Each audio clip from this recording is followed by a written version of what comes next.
Donc on a les Cannes d'un côté, on a les Salines de l'autre, on a ce quartier du Finozé central avec également un projet d'aménagement de l'avenue Maréchal Lyoté, et puis surtout tout autour de ce site, des aménagements futurs de voirie. Superficie du site, 1,7 hectare, celle du bâtiment, 3000 m². Un emplacement particulièrement stratégique pour un projet très ambitieux.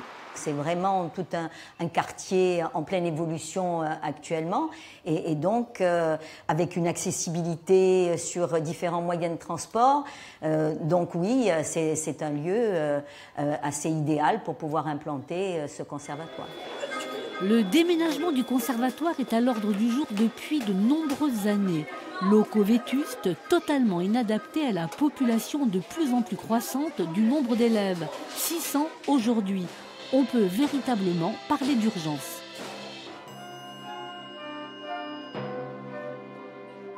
N'oubliez pas, il y a un conservatoire d'olive et vous venez. Dans le nouveau bâtiment, quel qu'il soit, notamment au Finozé, il y aura 3 studios de danse. Il y aura un studio spécialement dédié à l'art dramatique. Il y aura une salle d'orchestre, il y aura un auditorium, il y aura des salles de classe insonorisées, etc. Donc c'est vraiment l'urgence et la nécessité. Une annonce plutôt bien accueillie du côté des parents d'élèves. C'est une avancée puisqu'on s'est battu pour essayer d'avoir des locaux qui soient adaptés aux enseignements. On n'a pas d'accès handicapé, il n'y a pas de salle de danse adaptée. En solfège, les salles sont trop petites et ça nous permettrait d'avoir une qualité pour l'enseignement.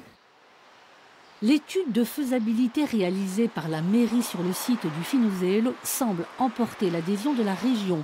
Longtemps, le projet avait été envisagé Oricante, mais reste une contrainte, l'ouverture impérative du conservatoire Henri Thomaze à la rentrée 2021, et ce pour obtenir le financement du PEI, soit 5 millions d'euros. Il nous faut programmer sur du PEI et on sait que les calendriers sont très resserrés. Nous étions donc au départ prêts à affiner nos études sur le projet RICANT pour tenir ces calendriers. Lorsque la mairie, en travaillant étroitement avec eux, nous a présenté le projet global du Finozé où pourraient s'insérer les locaux du conservatoire. Et effectivement, dans la mesure où nous pouvons, avec ce projet, tenir les délais de l'inscription au PEI, nous accompagnerons bien évidemment ce projet. Aux 5 millions d'euros du PEI, il faut ajouter 3 millions répartis entre la région et la commune. Toutes les volontés semblent aujourd'hui aller dans le même sens. C'est réellement un établissement qui manque à la Corse, donc c'est vraiment un rattrapage historique. S'il y a un projet qui rentre bien dans l'esprit du PEI, c'est bien celui-là. Un projet d'envergure qui doit être entièrement bouclé en décembre 2018 avec le démarrage des travaux dans la foulée. Bien sûr, à développer sur tous les volumes, mais il y a...